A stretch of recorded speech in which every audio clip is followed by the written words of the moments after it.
ये है स्टोरियस और आज मैं आपको सुनाऊंगा thinking fast and slow book की समरी, जिसको लिखा है डेनियल कहनेमैन ने। डेनियल कहनेमैन की लिखी किताब थिंकिंग फास्ट एंड स्लो एक बुक जो डेकेड्स के रिसर्च की समरी, साइकोलॉजी और बिहेवियरल इकोनॉमिक्स के बारे में हमारी मॉडर्न थिंकिंग में उनके कॉन्ट्रीब्यूशंस को समझाते हुए बताती है, जिसने उन्हें नोबेल पुरस्कार दिलाया। इन सालों में कहनेमैन और उनके एलाइज ने ह्यूमन माइंड की एक न्यू अंडरस्टैंडिंग में मेन कंट्रीब्यूशन दिया है। अब हमें इस बात की डीप नॉलेज हो गई है कि लोग कैसे डिसीजंस लेते हैं, कुछ डिसीजंस की गलतियां इतनी कॉमन क्यों हैं और खुद को कैसे बेहतर बनाया जाए। बुक समरी शुरू करने से पहले एक बार ऑथर के बारे में जान लेते हैं। डेनियल कहनेमैन का जन्म 5 मार्च 1934 में तेल अवीव, फिलिस्तीन में हुआ था। डेनियल ने 2002 में इकोनॉमिक्स में नोबेल प्राइज जीता। 1960 डेकेड के एंड में अपना प्राइज विनिंग रिसर्च शुरू किया। 2011 में कहनेमैन को सोशल साइंस में उनके कंट्रीब्यूशन के लिए American academy of arts and sciences ने टेलकॉट पार्सन्स प्राइज दिया। साथ ही उस ईयर उन्होंने सबसे ज्यादा बिकने वाली book thinking fast and slow publish की। तो चलिए अब उसी किताब की समरी बताते हैं आपको।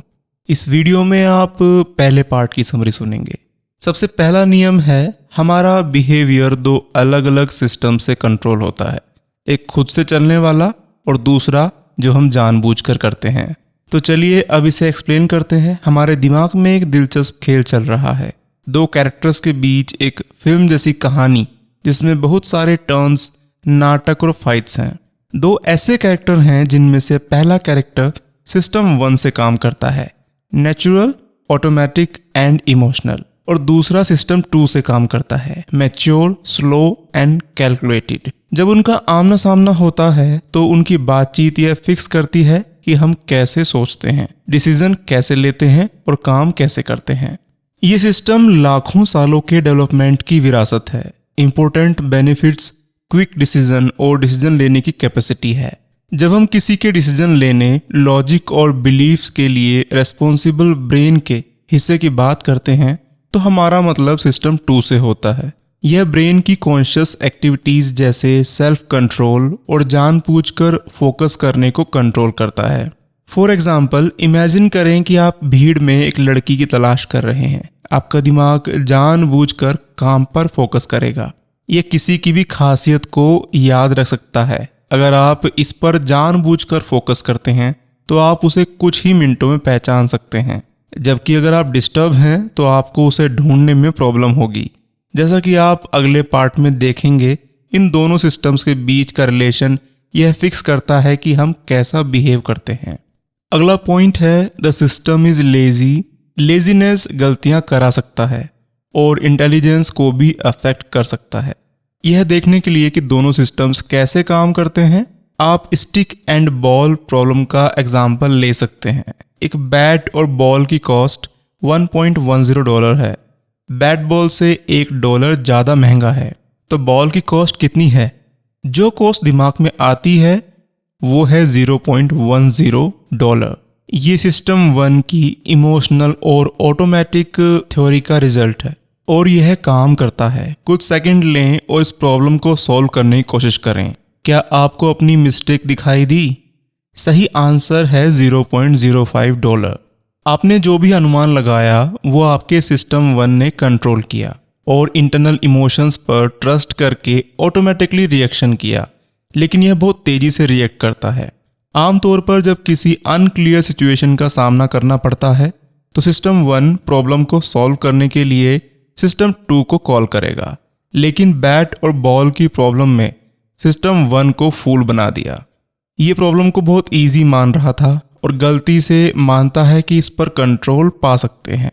Stick and ball problem lazy mental work की हमारी टेंडेंसी को दिखाता है। जब ब्रेन एक्टिव होता है तो हम आमतौर पर केवल उस मिनिमम क्वांटिटी में एनर्जी का यूज करते हैं जो उस काम के लिए काफी होती है। इसे मिनिमम एफर्ट्स का रूल भी कहते हैं, क्योंकि सिस्टम 2 के साथ आंसर्स का रिव्यू करने में ज्यादा एनर्जी का यूज होता है। माइंड ऐसा नहीं करेगा जब वह सोचता है कि सिस्टम 1 का यूज करना ही काफी है। लेजीनेस डेंजरस है क्योंकि सिस्टम 2 की प्रैक्टिस ह्यूमन ब्रेन का एक इम्पोर्टेंट हिस्सा है। रिसर्च से पता चलता है कि सिस्टम 2 से काम करने के लिए फोकस और सेल्फ कंट्रोल की ज़रूरत है, जो हमें स्मार्ट बनाता है। स्टिक एंड बॉल प्रॉब्लम इसे दिखाता है, क्योंकि हमारा दिमाग सिस्टम 2 का यूज़ करके हमारे जवाबों की दोबारा जांच कर सकता था और इस तरह से नॉर्मल मिस्टेक से बच सकते थे।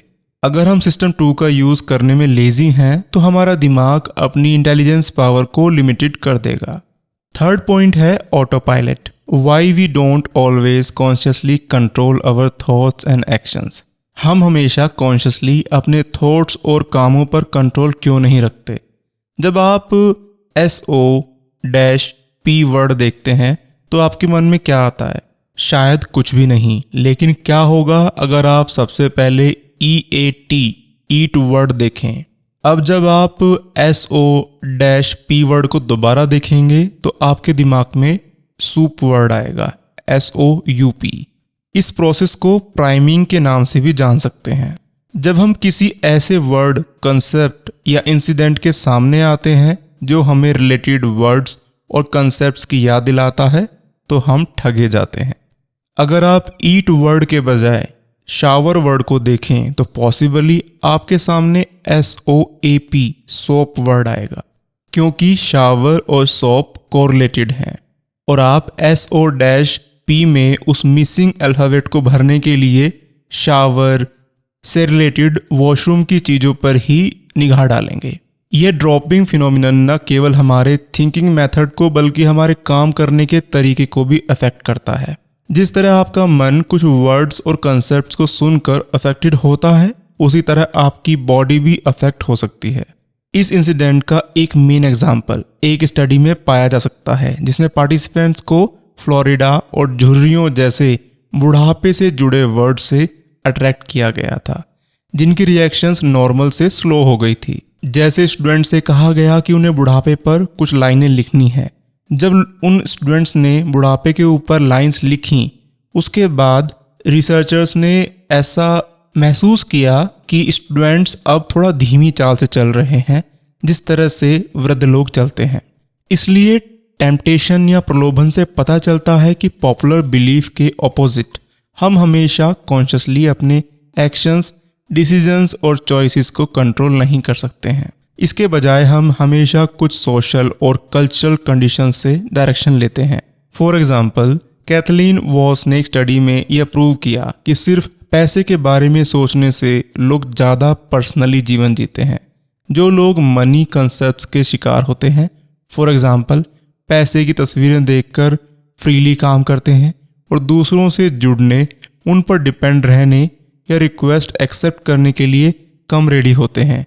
वॉन्स के रिसर्च का एक मीनिंग यह है कि मॉनेटरी स्टिमुली से भरी सोसाइटी में रहने से लोग ज़्यादा सेल्फिश हो सकते हैं। बेटिंग या प्रलोभन दूसरे सोशल फैक्टर्स की तरह किसी के थॉट्स, चॉइसेस, जजमेंट्स और बिहेवियर्स को अफेक्ट कर सकता है और वे कल्चर में वापस शो होते हैं और सोशल पैटर्न को अफेक्ट करते हैं जिसमें हम रहते हैं।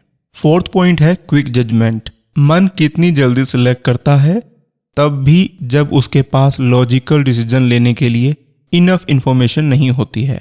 इमेजिन कीजिए कि आप किसी पार्टी में बेन नाम के किसी आदमी से मिलते हैं और उसे बहुत मिलनसार पाते हैं। फिर जब कोई पूछता है कि क्या आप किसी ऐसे आदमी को जानते हैं जो चैरिटी देना चाहता है, आप बेन के बारे में सोचते हैं, भले ही आप उसके बारे में केवल यही जानते हैं कि वो कितना मिलनसार है। दूसरे वर्ड्स में, आपको बेन के पर्सोना का एक हिस्सा पसंद है और इसलिए आपको लगता है कि आपको उसके बारे में बाकी सब कुछ पसंद है। हम अक्सर किसी आदमी से प्यार या नफरत करते हैं, भले ही हम उनके बारे में बहुत कम जानते हों। इनफ इंफॉर्मेशन के बिना चीज़ों को ईजी बनाने की माइंड का नेचर अक्सर डिसीजन रिलेटेड मिस्टेक्स की ओर ले जाता है। इस घटना को एग्जेजरेटेड इमोशनल स्टेबिलिटी कहा जाता है, जिसे हेलो इफेक्ट के नाम से भी जानते हैं। बेन के बारे में आपने पॉजिटिव सोचा, जिससे उसका एक ऑरा बना, उसकी वजह से आप उसको एक अच्छा इंसान समझने लगे, भले ही आप उसको पूरी तरह से नहीं जानते हो तब भी। लेकिन यह केवल एक तरीका नहीं है जिससे हमारा दिमाग डिसीजन लेते समय शॉर्टकट अपनाता है। लोगों में कंफर्मेशन बायस भी होता है। जो जानकारी उनकी प्रीवियस बिलीफ का सपोर्ट करती है उससे एग्री होने की टेंडेंसी, साथ ही जो भी उस पर फिट बैठता है उसे एक्सेप्ट करने की टेंडेंसी होती है। हम इस इंसिडेंट को तब देख सकते हैं जब हम पूछते हैं क्या जेम्स फ्रेंडली है। स्टडी से पता चलता है कि जब बिना किसी दूसरी जानकारी के इस तरह के क्वेश्चंस का सामना करना पड़ता है तो जेम्स को एक मिलनसार आदमी के रूप में देखना आसान होता है, क्योंकि दिमाग ऑटोमेटिकली सजेस्टेड थॉट्स से सहमत होता है। ऑरा इफेक्ट और कंफर्मेशन बायस एक ही टाइम में होते हैं, क्योंकि हमारा दिमाग क्विक डिसीजन लेने के लिए दौड़ता है, लेकिन इससे अक्सर मिस्टेक्स होती हैं, क्योंकि राइट डिसीजन लेने के लिए हमारे पास हमेशा इनफ डेटा नहीं होता है। हमारा दिमाग गलत सजेशंस पर भरोसा करता है और डेटा में कमियों को भरने के लिए चीज़ों को ओवर सिंप्लीफाई करता है, जिससे हम पॉसिबली गलत कंक्लूजन पर पहुंच जाते हैं। फिफ्थ पॉइंट है रिफ्लेक्शन। मन कितनी जल्दी डिसीजन लेने के लिए शॉर्टकट का यूज करता है। हम अक्सर खुद को ऐसी सिचुएशंस में पाते हैं जहां हमें तुरंत डिसीजन लेना पड़ता है। ऐसा करने के लिए हमारे दिमाग ने छोटे छोटे शॉर्टकट डेवलप किए हैं जो हमें अपने एनवायरनमेंट को तुरंत समझने में हेल्प करते हैं। इन्हें ह्यूरिस्टिक्स कहा जाता है। मोस्ट ऑफ द पार्ट्स ये रिएक्शंस बहुत यूजफुल हैं, लेकिन प्रॉब्लम यह है कि हमारा दिमाग अक्सर इनका बहुत ज़्यादा यूज़ करता है। इन रूल्स को बेमौका सिचुएशंस में लागू करने से मिस्टेक्स हो सकती हैं। ह्यूरिस्टिक्स क्या है और उसके बाद होने वाली मिस्टेक्स को बेहतर ढंग से समझने के लिए हम दो टाइप्स पर डिस्कस कर सकते हैं, सब्स्टिट्यूशन ह्यूरिस्टिक और अवेलेबिलिटी ह्यूरिस्टिक। ऑल्टरनेटिव ह्यूरिस्टिक तब होता है जब हम रियल में पूछे गए क्वेश्चन से ज़्यादा इजी क्वेश्चन का आंसर देते हैं। फॉर एग्जाम्पल, इस क्वेश्चन को आजमाएं। एक महिला शेरिफ की पोस्ट के लिए पार्टिसिपेशन कर रही है। वह उस पार्टिसिपेशन में कितनी सक्सेसफुल होगी? हम ऑटोमेटिकली उस क्वेश्चन को बदल देते हैं, जिसका आंसर हमें एक इजी क्वेश्चन से देना चाहिए था। जैसे, क्या वह किसी ऐसे इंसान की तरह दिखती है जो एक अच्छा शेरिफ बन सकता है? इस एक्सपेरिमेंट का मतलब है कि किसी कैंडिडेट की प्रोफाइल और पॉलिसीज पर रिसर्च करने के बजाय हम बस खुद से ये बहुत आसान सवाल पूछ रहे हैं कि क्या यह महिला कैंडिडेट की हमारी मेंटल इमेज में फिट बैठती है, वो अच्छी शेरिफ है या नहीं। अनफॉर्चुनेटली अगर वह उस मेंटल इमेज में फिट नहीं बैठती है तो हम उसे बाहर निकाल देंगे, और भले ही उसके पास क्राइम से लड़ने का सालों का एक्सपीरियंस है जो उसे एक अच्छा कैंडिडेट बनाता है, लेकिन हम उसे योग्य नहीं समझेंगे क्योंकि हमारे दिमाग में उसकी इमेज फिट नहीं बैठती। इसके बाद बिल्ट इन ह्यूरिस्टिक्स आता है, जो तब होता है जब आप सोचते हैं कि कुछ होने की ज़्यादा पॉसिबिलिटी है, क्योंकि आप इसके बारे में ज़्यादा बार सुनते हैं या इसे याद रखना आसान लगता है। फॉर एग्जाम्पल, ट्रैफिक एक्सीडेंट्स के कंपैरिजन में स्ट्रोक से ज़्यादा मौतें होती हैं, लेकिन एक स्टडी में पाया गया है कि 80% रेस्पोंडेंट्स, मतलब 80% लोगों ने सोचा कि ट्रैफिक एक्सीडेंट से ज़्यादा लोग मरते हैं। ऐसा उन्होंने इसलिए सोचा क्योंकि हम मीडिया में इन डेथ्स के बारे में ज़्यादा सुनते हैं और क्योंकि वे गहरी छाप छोड़ते हैं। हम स्ट्रोक से होने वाली मौतों के कंपैरिजन में किसी भयानक एक्सीडेंट से होने वाली मौतों को ज़्यादा आसानी से याद रखते हैं, और इसलिए इन खतरों के लिए हमारी इनएप्रोप्रिएट रेस्पॉन्स की पॉसिबिलिटी ज़्यादा होती है। 6 पॉइंट है हेट नंबर्स। हम आंकड़ों को समझने में स्ट्रगल क्यों करते हैं और इसकी वजह से अवॉइडेबल मिस्टेक्स क्यों करते हैं। आप कैसे प्रेडिक्ट लगा सकते हैं कि ऐसा होगा या नहीं? एक इफेक्टिव वे बेस रेट को याद रखना है। यह स्टैटिस्टिक में बेस रेट को रेफर करता है जिस पर दूसरे स्टैटिस्टिक डिपेंड करते हैं। फॉर एग्जाम्पल, इमेजिन कि एक बड़ी टैक्सी कंपनी के पास 20% पीली कारें और 80% लाल कारें हैं। यानी पीली टैक्सियों के लिए बेस रेट 20% और लाल कारों के लिए 80% है। अगर आप किसी कार को बुलाते हैं और उसके रंग का प्रेडिक्शन करना चाहते हैं तो बेस रेट को याद रखें और आप रिलेटिवली एक्यूरेट प्रेडिक्शन कर सकते हैं। इसलिए किसी घटना की प्रेडिक्शन करते टाइम हमेशा बेस रेट को ध्यान में रखना चाहिए, लेकिन अनफॉर्चुनेटली आमतौर पर ऐसा नहीं होता है। दरअसल बेस रेट के बारे में भूल जाना बेहद आम बात है। हम अपनी बेस रेट के बारे में भूल जाते हैं। इसका एक रीज़न यह है कि हम उस पर फोकस करते हैं जो हम उम्मीद करते हैं, बजाय इसके कि क्या होने की सबसे ज़्यादा पॉसिबिलिटी है। फॉर एग्ज़ाम्पल, ऊपर बताई गई टैक्सियों को इमेजिन करो। अगर आप 5 लाल कारों को गुजरते हुए देखते हैं तो आपको इस बात की स्ट्रॉन्ग पॉसिबिलिटी महसूस होने लगेगी कि अगली कार लाल होगी। लेकिन इससे कोई फर्क नहीं पड़ता कि किसी भी रंग की कितनी कारें गुजरती हैं, अगली कार के लाल होने की पॉसिबिलिटी अभी भी लगभग 80% है। और अगर हम बेस रेट को याद रखें तो हमें इसका एहसास होगा। लेकिन इसके बजाय हम अक्सर उस चीज पर फोकस करते हैं जो हम देखने की उम्मीद करते हैं, एक पीली कार, और इसलिए मिस्टेक्स करना इजी है। डेटा के साथ बिहेव करते समय बेस रेट को इग्नोर करना ह्यूमन प्रॉब्लम से रिलेटेड एक नॉर्मल फॉल्ट है। हम अक्सर भूल जाते हैं कि सब कुछ एवरेज पर वापस आ जाएगा। इसका मीनिंग यह एक्सेप्ट करना है कि सभी सिचुएशंस का एक मिडिल होता है और मिडिल से ups downs in the end balance में वापस आ जाएगा। फॉर एग्जाम्पल, अगर एक फुटबॉल स्ट्राइकर जो एवरेज एवरी मंथ 5 गोल करता है, सितंबर में 10 गोल करता है, तो उसके कोच को खुशी होगी। लेकिन अगर बाकी साल में वो केवल 1 महीने में 5 गोल करता है तो कोच उसको क्रिटिसाइज करेगा। हालांकि उसकी आलोचना नहीं करनी चाहिए, पर वो अपने बेस रेट से नीचे जा रहा है, इसीलिए उसकी आलोचना कर दी गई। 7th पॉइंट है पास्ट इविल। हम इंसिडेंट्स को फ्लैशबैक से क्यों याद करते हैं, एक्सपीरियंस से क्यों नहीं।